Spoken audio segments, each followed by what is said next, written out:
Hello everyone, welcome back to our new lecture series CGPSC Tech for ACF presented by Pride Ventures Academy। मैं हूं आपके साथ तनिषा यादव और आज का हमारा ये फॉरेस्ट्री का 14th लेक्चर होने वाला है। यानी कि अभी तक हमने फॉरेस्ट्री सब्जेक्ट से ऑलमोस्ट 13 आवर्स का जो लेक्चर है वो कवर कर लिया है। आज के हम अपने इस लेक्चर में क्वेश्चन नंबर 101 से लेकर क्वेश्चन नंबर 150 तक के सारे एमसीक्यूज को ब्रीफली डिस्कस करने वाले हैं। तो डियर व्यूअर्स, इस वीडियो को स्टार्ट करने से पहले हम पिछले अपने दो क्वेश्चन को ब्रीफली डिस्कस करेंगे जो कि आपको हमारे पिछले लेक्चर में आपसे पूछे गए थे और बहुत सारे व्यूअर्स के नीचे कमेंट सेक्शन पर कमेंट भी आ रहे थे। तो चलिए देखते हैं कि कितने लोगों ने उन दोनों क्वेश्चंस का सही आंसर किया है। तो सबसे पहला क्वेश्चन जो मैंने आपसे पूछा था वो ये था कि an example of a biotic factor in a forest is. तो डेफिनेटली बायोटिक फैक्टर क्या है फॉरेस्ट में? ट्री है। तो इसका सभी लोगों ने सही आंसर किया था, लेकिन बहुत सारे लोगों ने क्वेश्चन नंबर 86 का जो आंसर है वो गलत दिया था।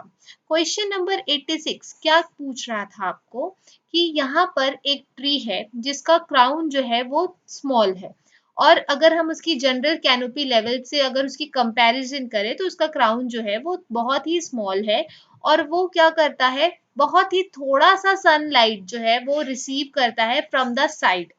तो सब लोगों ने इसमें ऑप्शन नंबर डी को जो है वो आंसर किया था, यानी कि सप्रेस्ड ट्री।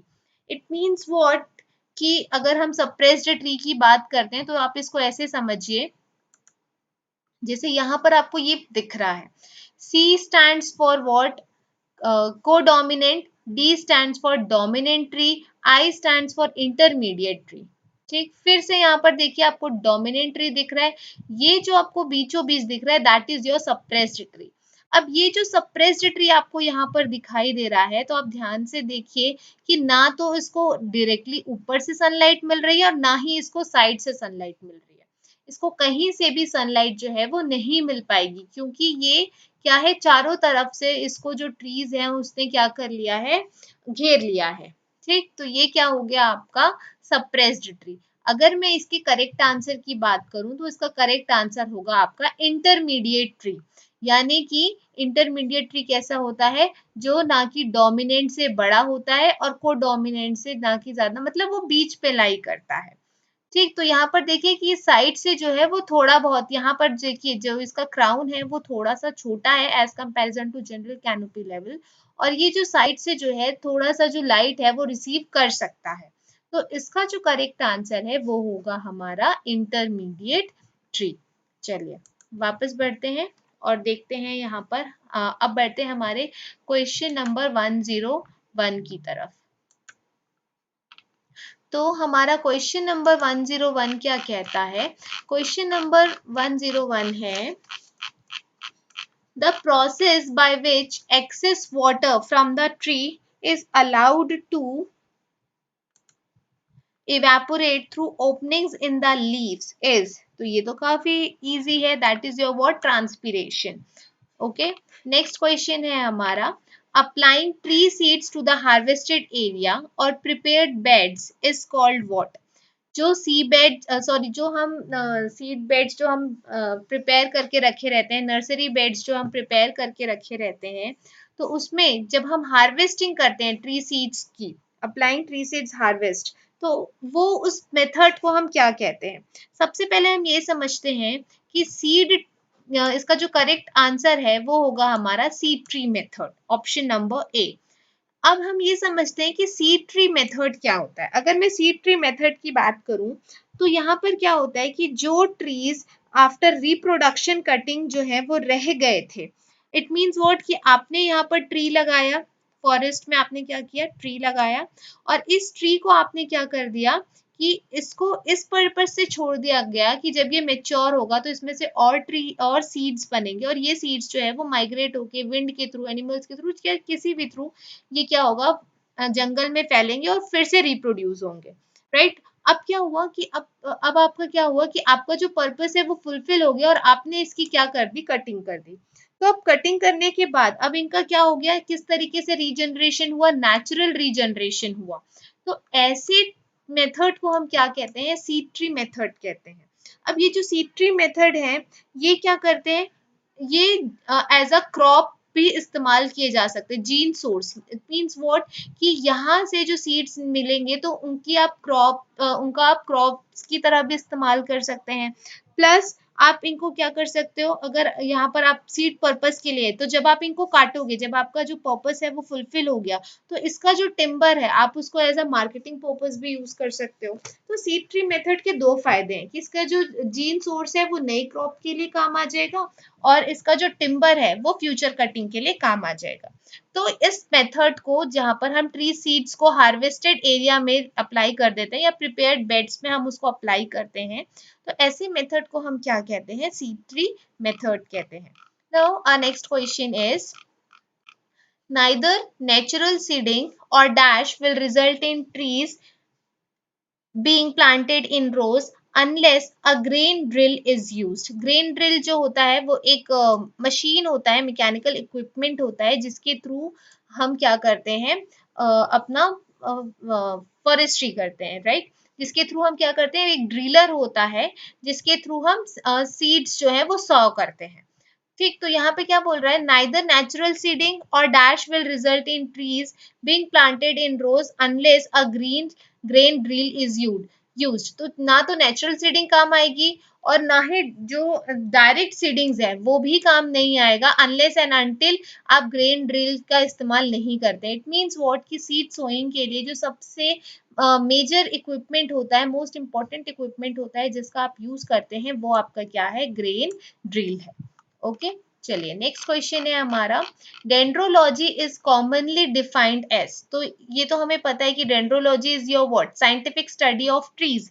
तो यहाँ पर देखिए हमारा करेक्ट आंसर क्या है, taxonomy of all woody plants. Taxonomy of all woody plants. अगर हम यहाँ पर सबसे पहले आप ये समझिए कि टेक्सोनॉमी का मतलब क्या होता है। टेक्सोनॉमी बेसिकली क्या होता है, एक साइंटिफिक प्रोसेस होता है। It means what, it is a scientific process of arranging things into groups. किसी भी थिंग्स को ग्रुप्स में क्लासिफाई करना ताकि उनकी स्टडी जो है, साइंटिफिक स्टडी जो है वो इजी हो जाए, उसे हम क्या कहते हैं, टेक्सोनॉमी कहते हैं। तो इसका आंसर टेक्सोनॉमी ऑफ ट्रीज क्यों नहीं हो सकता, इसका आंसर टेक्सोनॉमी ऑफ ट्रीज क्यों नहीं हो सकता, वो इसलिए नहीं हो सकता क्योंकि डेंड्रोलॉजी जो है वो किसके लिए इस्तेमाल की जाती है, फॉरेस्ट्री पर्पस के लिए इस्तेमाल की जाती है, ये साइंटिफिक स्टडी, राइट। अब अगर हम सारे ट्रीज की स्टडी करने लग गए, चाहे हमारा उसमें कोई प्रोडक्शन है, प्रोडक्टिव नहीं मिल रहा है, हमें वहां से कुछ आउटकम नहीं आ रहा है, और फिर भी हम सारे ट्रीज की बैठ की फालतू में स्टडी कर रहे हैं, तो ये तो हमारा वेस्ट ऑफ टाइम हो गया, राइट। तो हम किसकी स्टडी करेंगे, साइंटिफिक स्टडी वुडी प्लांट्स की, क्योंकि मेन पर्पस हमारा फॉरेस्ट्री करने का क्या होता है, वुड, टिम्बर, राइट, लुम्बर। तो इस वजह से हम डेंड्रोलॉजी जो है उसको हम क्या करते हैं, वो क्या होता है, कॉमनली डिफाइन हम किस तरीके से करते हैं, taxonomy of all woody plants. Okay, next question है हमारा, एज अ जनरल रूल के हिसाब से स्टेटमेंट ए क्या कह रहा है हमारा, conifers are usually less tolerant of flooding than hardwoods. तो ये बिल्कुल करेक्ट है, कॉनिफर्स जो होते हैं वो लेस टॉलरेंट होते हैं ऑफ फ्लडिंग देन हार्डवुड्स, उनको मतलब वो फ्लड को ज्यादा टॉलरेट नहीं कर पाते हैं देन हार्डवुड्स। फिर अगर हम अपने नेक्स्ट स्टेटमेंट को देखें तो हार्डवुड जो होते हैं वो क्या करते हैं, less tolerant of flooding than conifers. तो ये तो बिल्कुल गलत है क्योंकि लेस टॉलरेंट कौन होते हैं, कॉनिफर्स होते हैं। ठीक, चलिए नेक्स्ट क्वेश्चन की तरफ बढ़ते हैं। A silviculture prescription changes in forest density, ना। सिल्वीकल्चर अगर आप प्रिस्क्राइब कर रहे हो, आप फॉलो कर रहे हो, तो क्या वो फॉरेस्ट की डेंसिटी को चेंज करेगा, नहीं। It is a type of forest inventory, बिल्कुल नहीं। फॉरेस्ट इन्वेंट्री का मतलब क्या हुआ कि फॉरेस्ट्री के थ्रू आपको आपकी जितनी प्रोडक्टिविटी निकल कर आ रही है, तो आप उसको किस तरीके से सप्लाई कर रहे हैं, किस तरीके से उनकी डिमांड है, किस तरीके से आप उनको स्टोर करके रखते हैं, इस पूरे मेथड को हम क्या कहते हैं, इन्वेंट्री। ठीक, तो ये सिल्वीकल्चर प्रिस्क्रिप्शन तो टाइप ऑफ फॉरेस्ट इन्वेंट्री तो बिल्कुल नहीं है। ठीक, फिर क्या है, plans for pesticide application to control interest, नहीं, बिल्कुल नहीं है। Usually contains cultural operations relating to objectives, yes definitely. यहाँ पर क्या होता है, सिल्वीकल्चर जो है वहां पर आप कल्चरल जो उसमें लिखा हुआ है सिल्वीकल्चर प्रैक्टिसेस में, जो सिल्विक्स क्या कहता है, तो आप उस ऑपरेशंस को फॉलो ऑन करते हैं, आप उस ऑपरेशंस को ऑपरेट करते हैं और फिर आपका जो ऑब्जेक्टिव है, आपको अगर उस फॉरेस्ट में क्या करना है, आपका ऑब्जेक्टिव क्या है, ज्यादा से ज्यादा आपको आउटकम निकालना है, ज्यादा से ज्यादा प्रोडक्शन करना है, तो आप अपने जो भी आपका ऑब्जेक्टिव होता है XYZ आप उसको फुलफिल करते हैं by the means of silviculture. चलिए नेक्स्ट क्वेश्चन की तरफ बढ़ते हैं। Wind rowing, herbicide application and prescribed burning are methods of. यहाँ पे क्या बोल रहा है कि विंड रोइंग, हर्बिसाइड एप्लीकेशन और प्रिस्क्राइब्ड बर्निंग मतलब जानबूझ के लगाया हुआ आग, हर्बिसाइड एप्लीकेशन, ठीक, हर्बिसाइड, तो ये सारे जो हैं ये किस मेथड्स को बताते हैं। तो यहाँ पर क्या होता है कि अगर हम विंड्रो की बात करते हैं तो विंड्रो क्या होता है बेसिकली। अब जैसे हम देखते हैं कि जब खेतों वगैरह में हम जाते हैं तो वहां पर एक बंच ऑफ हे रखा होता है, है सूखा भूसा जो रहता है वो इस तरीके से इस फॉर्म में जो है वो स्टोर रहता है ऐसे ऐसे करके, है ना, जनरली हम मूवीज वगैरह में देखते हैं।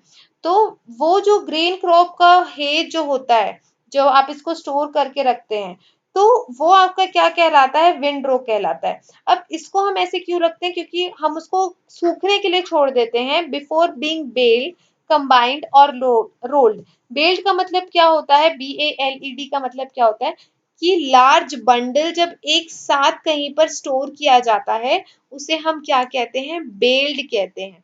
तो किसी हे को या भूसे को ऐसे स्टोर करके रखना, सूखने के लिए छोड़ देना, किससे पहले, जिसकी बेल्ड होने के पहले। और बेल्ड क्यों किया जाता है, शिपिंग पर्पस के लिए या स्टोर करने के पर्पस के लिए या सेल करने की पर्पस के लिए। जब आप उसको ऐसे इकट्ठे करके उसका बंच बना के रख देते हैं शिपिंग से पहले, सेल करने से पहले या स्टोर करने से पहले, तो उस प्रोसेस को या उस प्रोसीजर को हम क्या कहते हैं, विंड ड्रोइंग कहते हैं।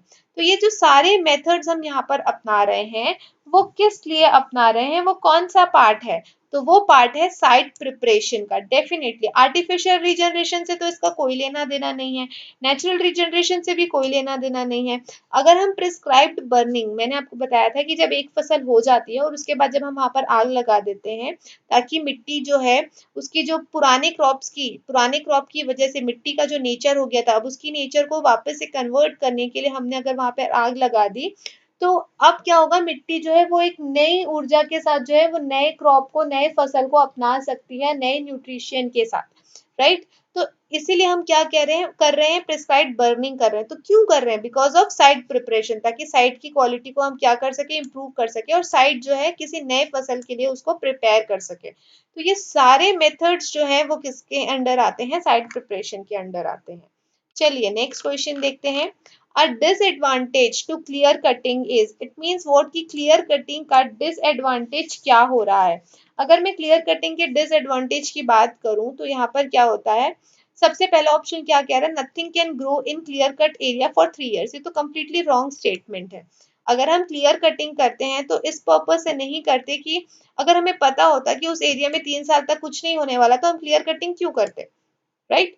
तो ये ऑप्शन तो बिल्कुल सही नहीं है। ऑप्शन नंबर बी क्या कह रहा है, soil erosion can be a problem if there is no advanced tree regeneration. Yes, this is the correct option. It means what कि अगर वहां पर आप एडवांस ट्री का रीजनरेशन नहीं करेंगे, ऐसे ट्रीज का advance version of trees, it means वो जिनके रूट्स जो हैं वो काफी स्ट्रॉन्ग है और वो सॉइल को पकड़ कर रखे, तो अगर आप ऐसे ट्रीज को अगर आप उनकी रीजनरेशन नहीं करते हैं क्लियर कटिंग के बाद, तो वहां पर क्या होगा, सॉइल इरोशन जो है वो बहुत ज्यादा हो सकती है। तो ये आपका क्या होता है, डिसएडवांटेज हो सकता है, ठीक। चलिए नेक्स्ट पढ़ते हैं। The term alkaline refers to a substance with a pH of, alkaline का मतलब क्या हुआ, basic in nature, क्षारीय प्रकृति, ठीक। तो अल्कलाइन की जब हम बात करते हैं तो हमें पता है एक पीएच स्केल होता है। इसको, इस टॉपिक को मैं केमिस्ट्री वाले सब्जेक्ट में बहुत ही ब्रीफली डील करने वाली हूँ। आपको केमिस्ट्री सब्जेक्ट में पीएच से रिलेटेड न्यूमेरिकल्स भी आते हैं, तो पीएच को सॉल्व करने का मैं आपको बहुत ही इजी ट्रिक बताऊंगी जिससे कि आपको पीएच वाले क्वेश्चन में कभी कोई डाउट नहीं आएगा और आप यू सॉल्व कर लेंगे, ठीक। तो चलिए देखिए यहाँ पर जो अल्कलाइन बोल रहा है पीएच, तो पीएच को नापने के लिए आपके पास एक स्केल होती है, पीएच को नापने को आपके पास एक स्केल होती है। यहाँ पर क्या होता है, 7 नंबर होता है और 7 से जितने भी कम होते हैं इस तरीके से 6, 5, 4, 3, 2, 1, 0, तो यहाँ से क्या होता है 0 से 6 तक के जो वैल्यू होते हैं, जितना कम नंबर होगा वो उतना ही ज्यादा कैसा होगा, एसिडिक होगा। जितना कम वैल्यू होगा वो उतनी ही ज्यादा क्या होगा, एसिडिक होगा, यानी कि स्ट्रॉन्ग एसिड होगा। और 7, 8, 9, 10, 7 तो जो हमारा होता है ये न्यूट्रल होता है। फिर 8, 9, 10, 11, 12, 13, 14, तो 14 तक मतलब यहाँ से क्या होगा कि इंक्रीजिंग ऑर्डर में यहाँ पर क्या होगा, जो 14th अगर कोई सॉल्यूशन जो है वो 14th वैल्यू दिखाता है पीएच स्केल में, इट मीन्स व्हाट कि वो स्ट्रॉन्ग बेस है, इस तरीके से। तो यहाँ पर देखिए कि जो टर्म अल्कलाइन है वो कौन से पीएच को शो करेगा, तो डेफिनेटली 7 वाला जो पार्ट होता है वो न्यूट्रल वाला पार्ट होता है, जो मिड पार्ट होता है, तो 7 तो नहीं होगा। और 4.9 और बिलो तो एसिडिक वाला पार्ट हो गया, 3.0 भी एसिडिक वाला पार्ट हो गया, 7 और 7 से ज्यादा वाला पार्ट क्या होगा आपका, अल्कलाइन इन नेचर होगा। तो option number B is our correct option. Next question is your what, a soil with a pH of 3.2, अब पीएच उसका 3.2 है तो वो क्या होगा, एसिडिक होगा, क्योंकि 7 से नीचे वाले सारे सब्सटेंसेस क्या होंगे आपके, एसिडिक होंगे। नेक्स्ट क्वेश्चन है हमारा, एन हर्बिसाइड, ये अ हर्बिसाइड होगा, a herbicide that will not move or translocate within a plant is called contact। यहाँ पर क्या बोल रहा है, ऐसा हर्बिसाइड जिसको अगर आप प्लांट में इंजेक्ट करते हैं, उसमें छिड़कते हैं, ठीक, तो वो क्या होगा कि वो एक पार्ट से दूसरे पार्ट तक मूव नहीं करता है, तो ऐसे हर्बिसाइड को हम क्या कहते हैं, कॉन्टैक्ट हर्बिसाइड। फिर आपको सरफेक्टेंट हर्बिसाइड भी देखने को मिलते हैं। सरफेक्टेंट हर्बिसाइड क्या करता है, जिसमें ऐसा सरफेस, वो सब्सटेंसेस जो कि सरफेस टेंशन को रिड्यूस करता है, लिक्विड की सरफेस टेंशन को वो रिड्यूस करता है जब उसको मिलाया जाता है। तो यहाँ पर क्या हो रहा है कि अगर कोई सरफेस है, लिक्विड सरफेस है, उसकी सरफेस टेंशन बहुत ज्यादा हाई है, तो वहां पर हम कैसा हर्बिसाइड मिलाएंगे, हाँ, सरफेक्टेंट हर्बिसाइड मिलाएंगे, तो जिससे क्या होगा कि उसका जो सरफेस टेंशन है वो क्या हो जाएगा, रिड्यूस हो जाएगा, इस तरीके से। ठीक, नेक्स्ट क्वेश्चन है हमारा, स्टम्पेज रिफर्स टू, तो ये तो हमें पता है स्टम्पेज क्या होता है। अगर हम स्टम्पेज की बात करें तो यहाँ पर क्या होता है, the value of trees as they stand uncut in the woods. Stumpage is your what, option number D हमारा करेक्ट आंसर है। द वैल्यू ऑफ ट्रीज मतलब ट्रीज की वो वैल्यू, वो पार्ट जब जो कि stand is your what, group of trees, जब वो जिनसे वुड्स जो है उनकी कटिंग, जैसे फॉर एग्जांपल ये जो वुड, ये ट्री है और यहाँ से आपने उसको क्या कर दिया, कट कर दिया, तो अब आप अगर आप ट्रीज को कट कर रहे हैं तो ऐसे तो नहीं कि सिर्फ एक ही ट्रीज कट करेंगे, आप ग्रुप ऑफ ट्रीज कट करेंगे, तो यहाँ पर ये जो उसका पार्ट रह जाता है तो दैट इज योर व्हाट, स्टम्पेज। और वो ग्रुप ऑफ स्टैंड्स में जब आपका वुड जो कटा हुआ रह जाता है, that is your what, stumpage. Next है हमारा, a forest fire which is out of control, जो कि ऐसा फॉरेस्ट फायर जिसको कंट्रोल करना बहुत ही ज्यादा मुश्किल है, ऐसे फायर को हम क्या कहते हैं, वाइल्ड फायर। ठीक, वहीं आप ग्राउंड फायर देखिए तो ग्राउंड फायर क्या होता है, वो फॉरेस्ट फायर जो कि ह्यूमस को भी, ह्यूमिडिटी को भी क्या कर देता है, बर्न कर देता है, और उसमें वो एक्चुअली क्या है, आपको सरफेस पे नहीं दिखाई देगा। ग्राउंड फायर जो है वो आपको सरफेस पे दिखाई नहीं देता और वो सारे ह्यूमस को भी क्या कर देता है, खत्म कर देता है, पूरी तरीके से जला के राख कर देता है। ठीक, फिर है हमारा स्पॉट फायर। तो स्पॉट फायर जो है वो बेसिकली किससे, किसको डिनोट करता है, सपोज कि अगर ये कोई फॉरेस्ट एरिया है और यहाँ पर जो है आग लग गई, अब सपोज फॉरेस्ट एरिया के इस वाले पार्ट में जो है आग लगी, ठीक, इस वाले पार्ट में है जो वो आग लगी, तो अब इस पार्ट से जब वो आग इस पार्ट को आ रहा है, जब वो आग इस पार्ट से इस पार्ट को ट्रैवल कर रहा है, तो वो किसकी मदद से करेगा, because of wind, right. It means what कि एक चिंगारी जो है वो यहाँ से उड़कर इस पार्ट पर आएगी और फिर क्या होगा, वहां पर आग जो है वो बुरी तरीके से फैल जाएगा। तो ऐसे फायर को हम क्या कहते हैं, स्पॉट फायर कहते हैं। ठीक, सप्रेशन फायर तो फॉरेस्ट्री का टर्म है ही नहीं। सप्रेशन फायर में बेसिकली क्या होता है कि अगर कोई आर्मी, अपनी कंट्री की आर्मी अपने देश को बचाने के लिए किसी दूसरे कंट्री पे फायर का इस्तेमाल करती है, उन पे हमला करती है फायर का यूज करके, तो ऐसे फायर को हम सप्रेशन फायर कहते हैं। तो ये फॉरेस्ट्री का टर्म नहीं है। ठीक, चलिए 114 क्वेश्चन नंबर देखते हैं। A mixed stand is one in which less than dash percentage of trees are of same species. Mixed stand का मतलब क्या हुआ कि ऐसा ग्रुप ऑफ ट्रीज जहां पर कोई सिमिलर स्पीशी नहीं है, इनफैक्ट मिक्स्ड स्पीशीज जो है वो अकर कर रही है, टेक प्लेस कर रही है। तो मिक्स्ड स्टैंड हम किस में बोलेंगे, किसको बोलेंगे, जहां पर एक स्पीशी जो है वो लेस देन कितना है, 75 to 80% है। कोई एक पर्टिकुलर स्पेशी, एक स्पेशल स्पीशी की मात्रा 75 to 80% से कम है और बाकी स्पीशीज भी वहां पर इन्वॉल्व हो रही है, तो ऐसी स्पीशी को हम क्या कहते हैं, मिक्स्ड स्टैंड कहते हैं। चलिए नेक्स्ट क्वेश्चन देखते हैं। लिटर फ्रॉम लीव्स, लिटर का मतलब क्या होता है, कूड़ा। From leaves specially from needles at various stages of decomposition is called what, is called डफ। वो कूड़ा जो आपको पत्तों से मिलता है, वो भी कैसे पत्तों से, निडल्स, सुई जैसे पत्तों से आपको मिलता है, और उसके वेरियस स्टेजेस मतलब उस ट्री को सीडलिंग से ट्री बनने में हर स्टेजेस में उसको क्या मिलता है, जो कूड़ा मिलता है। और stage, various stages of decomposition, decomposition का मतलब क्या हुआ कि वो जो पत्ता हरा भरा था अब वो सड़ के जो नीचे गिर रहा है, तो ऐसे पत्तों को हम क्या कहते हैं, ऐसे पत्तों को हम डफ कहते हैं, DUFF। नेक्स्ट क्वेश्चन है हमारा, which of the following factors would affect the success और फेलियर ऑफ डायरेक्ट सीडिंग। इनमें से कौन सा फैक्टर है जो कि सीडिंग, डायरेक्ट सीडिंग के सक्सेस या फेलियर को बताता है। तो वो है हमारा फर्स्ट ऑप्शन है climatic condition. Definitely climatic condition अगर अच्छी है तो अगर हमने डायरेक्ट सीडिंग की है, सीड जो है वो डायरेक्टली सो कर दी है, तो वो बहुत ही अच्छे से ग्रो करेगा। लेकिन अगर क्लाइमेटिक कंडीशन एडवर्स चल रही है, सपोज बाढ़ आ गया या ड्रॉट आ गया, तो वो तो भाई उसका तो राम नाम सत्य है हो जाएगा, है ना, वो क्या है अच्छे से ग्रो जो है नहीं कर पाएगा।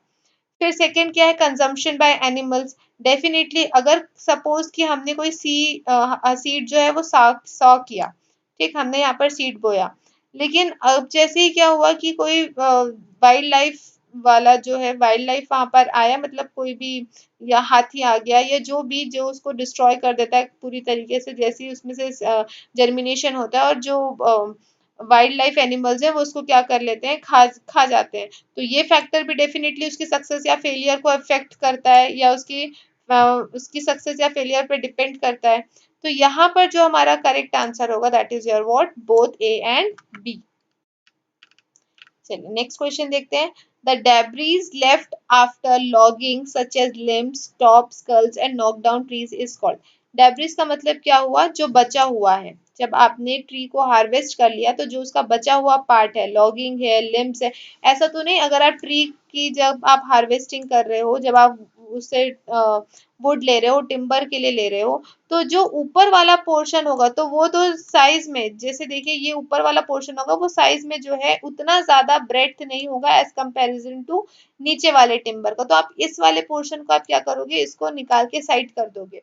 तो ऐसे पार्ट्स को, आप ट्रीज के इन पार्ट्स को आप क्या कहते हो, हम उन्हें क्या कहते हैं, स्लैश कहते हैं। नेक्स्ट क्वेश्चन है, the most important characteristics to use in tree identification. इनमें से कौन सा कैरेक्टरिस्टिक्स जो है जिसे हम पहचान सकते हैं कि हाँ ये अब जो है पेड़ बन चुका है। तो डेफिनेटली उसका बार्क भी देखेंगे, उसके फ्रूट्स भी देखेंगे, उसके ट्विग्स भी देखेंगे और उसके लीव्स भी देखेंगे। तो option number A is our correct answer. Next question है हमारा, the function of the xylem in the tree is. तो इसका तो आंसर जो है वो जनता करेगी, और देखते हैं कि कितनी जनता जो है इसका करेक्ट आंसर कर पाती है। So question number 119 is for you all people. Next question है हमारा, a totally occupied forest stand that allows plenty of room for development of crop trees is called a an। अब वो हमें बताना है। एक ऐसा फॉरेस्ट जो कि कंप्लीटली ऑक्यूपाइड है with a plenty of room for development of crop, मतलब वहां पर वो जो स्टैंड है वो इतना अच्छा स्टैंड है कि वहां पर जो ट्रीज है वो कंप्लीटली डेवलप कर रहे हैं, मतलब वहां पर जो है उस स्टैंड में किसी भी तरीके का कोई भी नुकसान जो है वो नहीं हो रहा है। तो ऐसे टोटली ऑक्यूपाइड फॉरेस्ट स्टैंड को हम क्या कहेंगे जी, इनका ग्रोथ जो है वो भी अच्छे से हो रही है और सब कुछ अच्छा हो रहा है। तो वो है हमारा fully stocked stand. Fully stocked, over stocked, less stocked क्या होता है ये मैंने आपको ऑलरेडी अपने प्रीवियस लेक्चर्स में बताया हुआ है। चलिए नेक्स्ट क्वेश्चन है हमारा, the best starter fertiliser for growth of trees. जब आप ट्रीज जो है वो आप उनका प्लांटेशन कर रहे हैं, ट्रीज की प्लांटेशन कर रहे हैं या सीड आप लगा रहे हैं, तो आप उनमें जो स्टार्टिंग टाइम पे जो आप उसका फर्टिलाइजर यूज करते हैं for the growth of trees, तो वो कौन होने चाहिए? तो हमें ग्रोथ के लिए जो मोस्ट इम्पॉर्टेंट है वो लगता है हमें नाइट्रोजन। नाइट्रोजन की वजह से जो starter fertiliser for growth of trees हम इस्तेमाल करते हैं वो है नाइट्रोजन फर्टिलाइजर्स। नेक्स्ट क्वेश्चन है हमारा, which of the following is not a factor in using controlled Burns. Controlled Burns मतलब जो आग लगाए हैं, तो इनमें से कौन सा फैक्टर जो है जो कि कंट्रोल्ड मैनर में नहीं होती है? तो उसका करेक्ट ऑप्शन है साइट इंडेक्स। ठीक, मतलब बर्न से रिलेटेड जो है फैक्टर जो है वो रिलेटेड नहीं है। कंट्रोल्ड बर्न्स जैसे प्रिस्क्राइब्ड बर्न्स जो होते हैं, तो इनमें से कौन सा फैक्टर उनसे रिलेटेड नहीं है? तो एरिया टू बी बर्न्ड तो वो तो है डेफिनेटली, हमें जिस एरिया को प्रिस्क्राइब बर्निंग करनी है तो हमें तो पहले उसका एरिया देखना पड़ेगा, फिर फायर की इंटेंसिटी कितनी है वो भी देखनी पड़ेगी, फिर ह्यूमिडिटी वहां पर कितनी है वो भी देखनी पड़ेगी। लेकिन साइट इंडेक्स तो ये नहीं बताता। साइट इंडेक्स क्या बताता है ये भी आप जो है वो कमेंट सेक्शन पर कमेंट कर कर बताएंगे। तो एक आपके पास क्वेश्चन हो गया 119 वाला, और यहाँ पर आपको बताना है कि साइट इंडेक्स क्या होता है। तो चलिए जनता देखते हैं कि कितनी जनता जो है वो उसका सही जवाब देती है। क्वेश्चन नंबर 123 क्या कहता है, the harvest method that results in the sustained production forestry by requiring foresters to choose trees for harvest based on maturity, size, species, growth rate और other factors is। मतलब क्या हुआ कि अगर कोई फॉरेस्टर है वो क्या कर रहा है, बहुत सालों से फॉरेस्ट्री कर रहा है, और जब हार्वेस्टिंग का टाइम आ जाता है तो वो किस तरीके से, अब उसने क्या किया, ट्रीज को चूज किया किस बेसिस पे, उसकी मैच्योरिटी की बेसिस पे, साइज की बेसिस पे, उसकी स्पीशीज की बेसिस पे, उसके ग्रोथ किस तरीके से हुआ और भी अदर फैक्टर्स। तो उसको हम क्या कहते हैं? उसको हम क्या कहेंगे? Selective cutting. डेफिनेटली अगर वो किसी ट्रीज को टिम्बर पर्पस के लिए कट कर रहा है, तो ऐसा तो नहीं कि पूरे के पूरे फॉरेस्ट जो है उन सभी फॉरेस्ट को वो क्या कर लेगा, हार्वेस्ट कर लेगा। वो कुछ ऐसे ट्रीज देखेगा जो कि जिनकी अब हार्वेस्टिंग की जो टाइम है, हार्वेस्टिंग का जो टाइम है वो आ चुका है। ठीक, चलिए नेक्स्ट क्वेश्चन पे बढ़ते हैं और देखते हैं नेक्स्ट क्वेश्चन हमारा क्या कहता है। Stump should be cut. Stump जो आपका रह जाता है जब आप टिम्बर जो है आप ले लेते हैं ट्री का, तो वो कितने साइज का होना चाहिए? 1 foot above the ground eight DBH, और C at waist height, D close to the ground to avoid waste। Definitely वो जितना ज्यादा हो सके जमीन से एकदम क्लोज होना चाहिए ताकि टिम्बर जो है वो ज्यादा वेस्ट ना हो जाए। ठीक, नेक्स्ट क्वेश्चन है, thinning overstocked stands in order to manage or control pest is a dash pest management strategy। It means what? कि thinning overstocked stands की thinning करना, क्यों? ताकि जो पेस्ट है उनको कंट्रोल करने के लिए। तो ये किस टाइप की पेस्ट मैनेजमेंट स्ट्रेटेजी है? Definitely silvicultural. ना बायोलॉजिकल है, ना केमिकल है, ना रेगुलेटरी है, सिल्वीकल्चरल है, क्योंकि हमें क्या करना है, ज्यादा से ज्यादा हमें प्रोडक्शन चाहिए। फॉरेस्ट प्रोडक्शन को इंक्रीज करने के लिए हम जो भी टैक्टिक्स इस्तेमाल करते हैं वो हमारा किसके अंडर आता है? सिल्वीकल्चरल के अंडर आता है। नेक्स्ट क्वेश्चन है हमारा, अ स्नैग इज अ।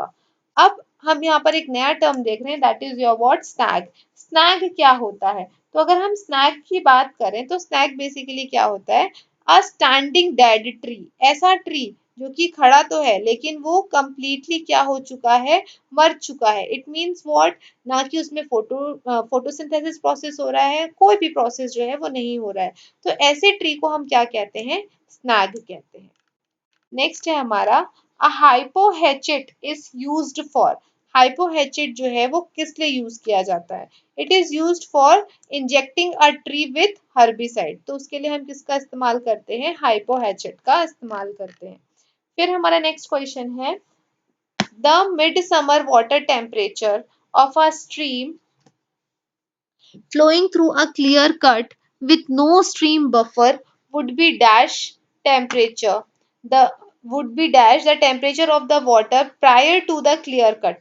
सबसे पहले आप ये समझिए कि स्ट्रीम फ्लोइंग या स्ट्रीम बफर क्या होता है। यहाँ पर क्या कह रहा है कि जब मिड समर का सीजन चल रहा है, गर्मी जो है वो उफान पर है और जो वाटर का टेम्परेचर है यानी कि वाटर की जो धारा बह रही है क्लियर कट के टाइम पे, जब आपने क्या किया हुआ है, क्लियर कटिंग की हुई है और वहां से जो वाटर है वो फ्लो कर रहा है, तो वहां पर with no stream buffer. Stream buffer का मतलब क्या होता है? बफर बेसिकली क्या होता है? एक वेजिटेटेड एरिया होता है जिसको स्ट्रैटेजिकली प्लेस किया जाता है, मतलब पूरी स्ट्रैटेजी के साथ उसको प्लेस किया जाता है between crop land and stream. जो आपका क्रॉप लैंड है और जो पानी की जो धारा बह रही है उसके बीचों बीच उसको स्थापित किया जाता है, जिससे कि क्या हो जाए कि बाकी जो वाटर बॉडीज प्रेजेंट है वो एज अ फिल्टर एक्ट करेंगे। तो यही आपका क्या कहलाता है? Stream buffer. लेकिन यहाँ पर क्या कह रहा है कि यहाँ पर एज सच कोई स्ट्रीम बफर नहीं है।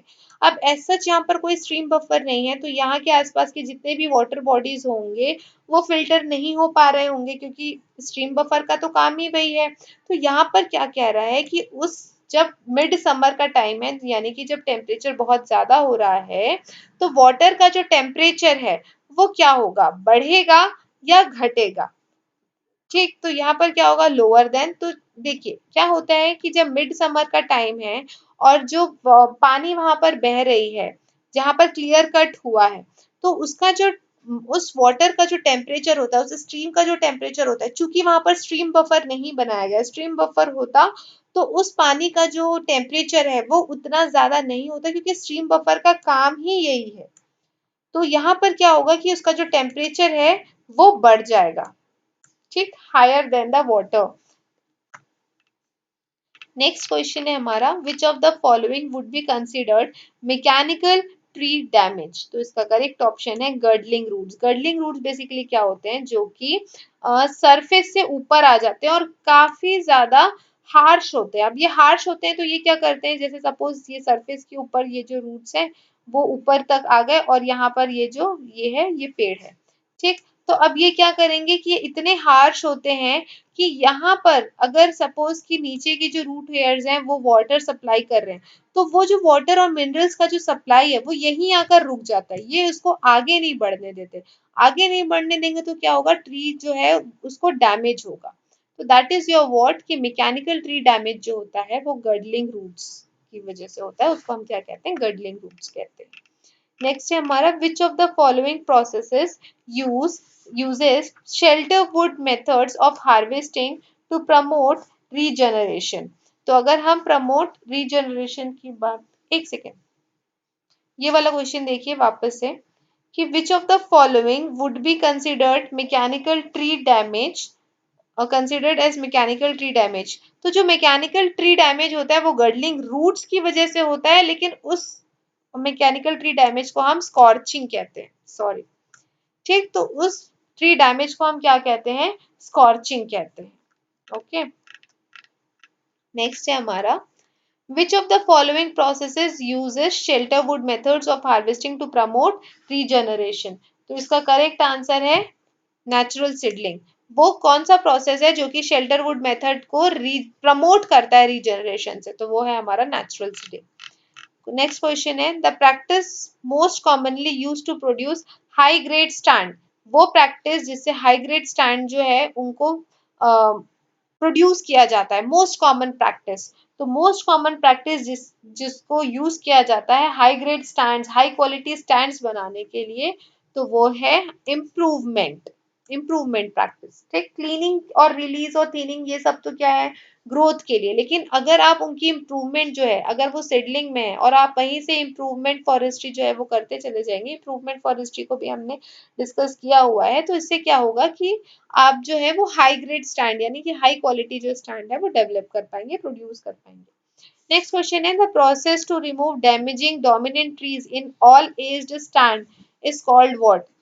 जो डैमेज डोमिनेंट ट्रीज हैं उनका रिमूवल ऑल एज्ड स्टैंड को हम क्या कहते हैं? तो ऐसे रिमूवल को हम क्या कहते हैं? Option number A that is your what liberation. बाकी हमने सारे डेफिनेशन जो है वो ऑलरेडी अपने लेक्चर्स प्रीवियस लेक्चर्स में कवर की हुई है। नेक्स्ट क्वेश्चन है हमारा the cuttings made to allow faster growth of remaining trees to remove diseased trees और to remove undesirable trees before the final harvest. ठीक, तो ऐसे मतलब ट्रीज को रिमूव करना अनडिजायरेबल ट्रीज को, क्योंकि वो क्या करेंगे कहीं ना कहीं दूसरे ट्रीज के ग्रोथ को इफेक्ट करेंगे, तो उनकी फाइनल हार्वेस्ट से उनको क्या करना, निकाल फेंकना। ऐसे हम उनको ऐसे मेथड को ऐसे प्रोसीजर को हम क्या कहते हैं? Intermediate cuttings. उनके बढ़ने से पहले ही उनके हार्वेस्ट होने से पहले ही हम उनकी क्या कर दे रहे हैं? कटिंग कर दे रहे हैं, तो उनको हम क्या कहते हैं? Intermediate cutting. क्वेश्चन नंबर 134 क्या कहता है? The most accurate method of cruising. अब यहाँ पर एक नया टर्म आ रहा है क्रूजिंग। तो क्रूजिंग का मतलब क्या होता है? वो प्रोसेस, यानी कि the process of measuring forest stand. Forest stand को मेजर करने का जो प्रोसेस है, अब यहाँ पर हम फॉरेस्ट स्टैंड को मेजर कर रहे हैं, क्यों कर रहे हैं? हम उनकी स्टैंड कैरेक्टरिस्टिक्स जैसे एवरेज ट्री साइजेस हो गया, उसकी वॉल्यूम कैसी है, उनका क्वालिटी कैसा है, मतलब प्राइमरी पर्पस जो होता है क्रूजिंग का वो क्या होता है कि हमें मोटा मोटा जो है एक वॉल्यूम का, ट्री के वॉल्यूम का एस्टिमेशन मिल जाए, कि जिसके थ्रू जो है उनकी प्रिपरेशन और प्रोडक्शन जो है, टिम्बर सेल्स जो है वो काफी अच्छी हो। तो ऐसे को हम क्या कहते हैं? क्रूजिंग कहते हैं। तो जो मोस्ट एक्यूरेट मेथड होता है वो होता है option number see that is your what 100% cruise. Now question number 135 क्या कहता है? विच of the following produces reproduction from stump sprouts? इसमें से कौन सा जो है वो रिप्रोडक्शन करता है स्टम्प और स्प्राउट्स की मदद से? तो वो है सिलेक्टिव कटिंग। नेक्स्ट क्वेश्चन है coppice shoots and root suckers are examples of. Coppice shoots, coppice shoots and root sucker. सबसे पहले तो आपको पता होगा कि रूट सकर क्या होते हैं। रूट सकर क्या होता है? ऐसी टेंडेंसी जिससे प्लांट या ट्रीज जो है वो अपने आप के वुंड को जो है हील करने का जो प्रोसेस होता है वो क्या कहलाता है? आपका रूट सकर कहलाता है। तो coppice shoot and root suckers are examples of vegetative reproduction. Next है हमारा fallen tree tops are generally referred to as slash. ये हमने ऑलरेडी डिस्कस किया हुआ है। नेक्स्ट क्वेश्चन है इंसेंडायरी फायर्स। इंसेंडायरी फायर्स जो होते हैं वो क्या होते हैं? तो वो बेसिकली क्या होते हैं? The result of carelessly discarded cigarettes. जो अगर सिगरेट जो है वो पी रहे हैं, कोई सिगरेट पी रहा है और उसने क्या किया, केयरलेसली उसको फेंक दिया, तो उसकी वजह से जो फॉरेस्ट फायर हो रहा है। अब सपोज कोई, अब ये कैसे होगा? कोई फॉरेस्ट रेंजर है या कोई है, वो गलती से क्या कर रहा है, सिगरेट पी रहा है, घूमते हुए जब वो निरीक्षण पे गया और उसने क्या किया, केयरलेसली उसने उसको वैसे ही फेंक दिया, और उसकी वजह से अगर कोई फायर लग जाती है तो उसको हम क्या कहते हैं? इंसेंडायरी फायर। नेक्स्ट है हमारा the species which occurs under sclerophyll forest. तो सबसे पहले आप ये समझिए कि स्क्लेरोफाइल फॉरेस्ट क्या होता है। टिपिकली ये क्या होता है? ऑस्ट्रेलियन वेजिटेशन टाइप होता है। इट मीन्स व्हाट कि आपको ऐसे फॉरेस्ट जो है वहां पर आपको ऑस्ट्रेलिया में जो ट्रीज मेनली तरीके से ग्रो करते हैं, आपको वैसी वेजिटेशन वहां पर आपको देखने को मिलेगी, जैसे यूकैलिप्टस हो गया, बॉटल्स हो गए, राइट, बैंक्सियाज हो गए। मतलब उनके जो वो कैसे होंगे? हार्ड होंगे, शॉर्ट होंगे और स्पाइकी लीव्स होंगे उनके। ठीक, तो ऐसे कंडीशन जो कि क्लोजली एसोसिएटेड है विथ लो सॉइल फर्टिलिटी से, इट मींस व्हाट कि वहां पर वैसे ट्रीज वैसी वेजिटेशन के लिए ज्यादा सॉइल फर्टिलिटी की भी जरूरत नहीं पड़ती है। इट मींस व्हाट कि rather than rainfall soil moisture जो है वो अपनी जो उनकी ओरिजिनलिटी सॉइल फर्टिलिटी है उससे ही वो क्या कर सकते हैं? प्रॉपर ग्रोथ कर सकते हैं। तो ऐसी स्पीशीज जो है जो कि इस फॉरेस्ट के अंदर आती है, वो कौन सी स्पीशी है? तो वो कौन सी स्पीशी होती है? हमारी क्वर्कस आइलेक्स। क्वर्कस आइलेक्स का जो कॉमन नेम होता है वो होता है ओक ट्री। तो जब हम लोग मोस्ट इम्पोर्टेंट एमसीक्यू वाला क्वेश्चन जब हम डील कर रहे थे तो हमने देखा था कि जब ओक की जब कमी पड़ने लग गई थी तो ओक के रिप्लेसमेंट में यूकैलिप्टस जो है उसको मंगाया गया ऑस्ट्रेलिया से और फिर उसकी जो प्लांटेशन है वो की गई। अच्छा, इंडिया में जो है पहली प्लांटेशन किसके द्वारा की गई थी, ये भी आप मुझे कमेंट सेक्शन पर जो है कमेंट कर कर जरूर बताएं। ठीक। और यहीं पर आपको ऑप्शन नंबर बी क्या दिया हुआ है, एबियस पिंड्रो दिया हुआ है। एबियस पिंड्रो जो है इसका जो कॉमन नेम होता है that is your what west Himalayan fir है हमारे यहाँ पर Cedrus deodara that is your what cedar जो कि पाइन फैमिली को बिलोंग करता है। फिर यहाँ पर आपको दिया हुआ है पॉपुलस ट्रेम्युलॉइड्स होता है, ये यहाँ पे LOIDES होता है। ये बेसिकली क्या है, जो अभी तक हम एक्सोटिक स्पीशी पॉपुलर पढ़ते आ रहे हैं अपने प्रीवियस लेक्चर्स में, तो ये वही है। ठीक, बाकी ये सब जो है हम सिल्वीकल्चर ऑफ ट्रीज में तो आपको सारे ट्रीज का जो साइंटिफिक नेम है उसे ही डील करना है, तो आप जो है आदत जो है वो धीरे धीरे डालते जाइए। चलिए क्वेश्चन नंबर 140 क्या कहता है, contour line show. Contour line जो है वो कैसे रिप्रेजेंट होता है, क्या शो करता है कॉन्टूर लाइन जो होता है, तो कॉन्टूर लाइन क्या शो करता है, elevation and shape of the land. अगर ये कोई लैंड और उसमें कोई ऊपर नीचे अगर एलिवेशन आ रहा है तो ये किसको शो करता है, कॉन्टूर को शो करता है। नेक्स्ट क्वेश्चन है, on topographic map which of the following is a dark heavy line with an elevation figure. तो वो क्या है, आपका कॉन्टूर इंडेक्स है। जब भी आप कोई टोपोग्राफिक मैप देखेंगे, चाहे आप इंडिया का टोपोग्राफिक मैप देख लीजिए, तो वहां पर आपको जो डार्क हैवी लाइन दिखेगी एलिवेशन फिगर के साथ, तो वो किसको रिप्रेजेंट करती है, कॉन्टूर इंडेक्स को रिप्रेजेंट करती है।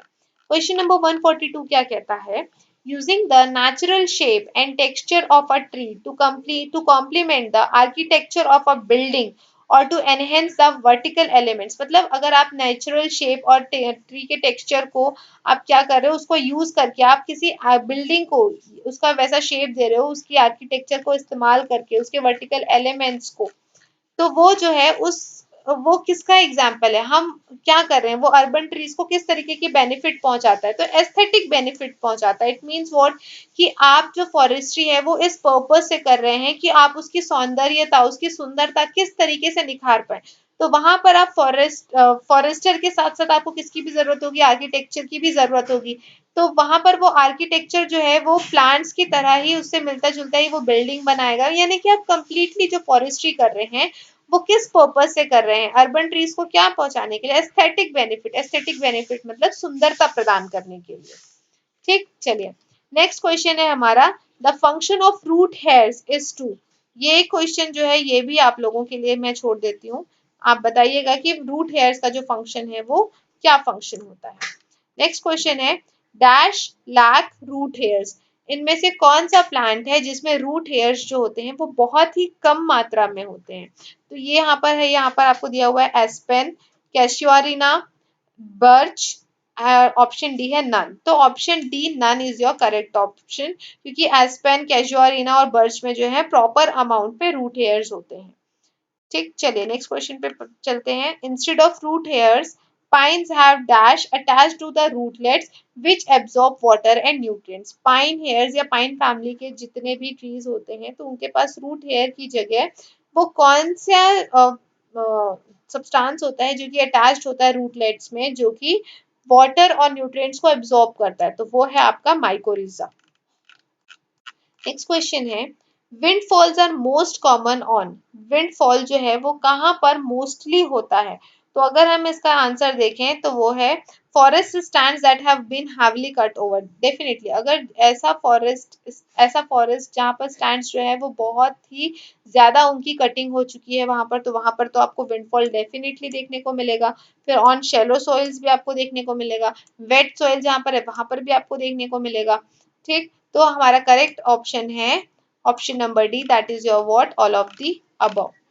नेक्स्ट क्वेश्चन है हमारा, the process whereby chloroplast convert radiant energy into chemical energy. वो प्रोसेस जहां पर क्लोरोप्लास्ट जो है वो रेडियंट एनर्जी को केमिकल एनर्जी में कन्वर्ट कर देते हैं, तो ऐसे प्रोसेस को हम क्या कहते हैं, फोटोसिंथेसिस।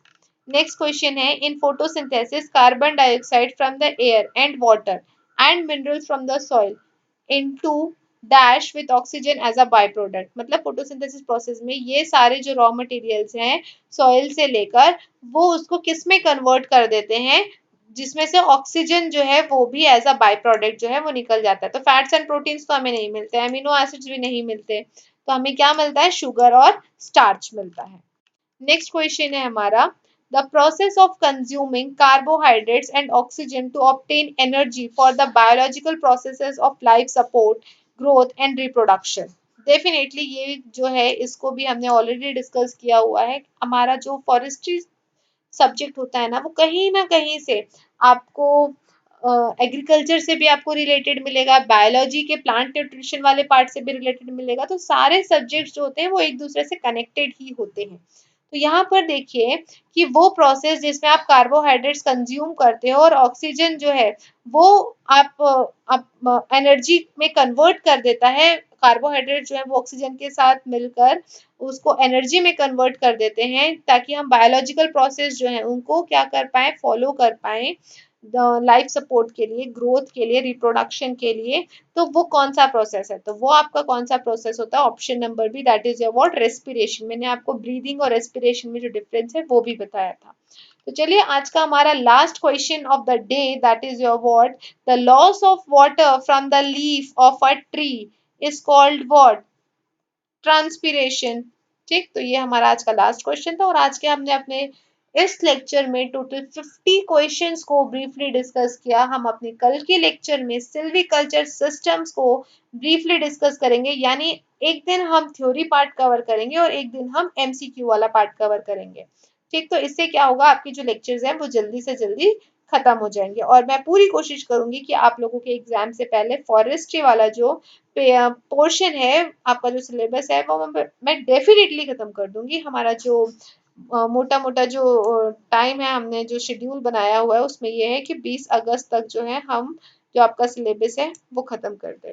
बस आपको ये करना है कि मेरा जो वीडियो है उसको ज़्यादा से ज़्यादा शेयर करना है, लाइक करें, चैनल को सब्सक्राइब करना ना भूलें, और जो भी मेरा वीडियो देखते हैं प्लीज़ लाइक ज़रूर करें, please. So thanks for watching, dear viewers. Take care.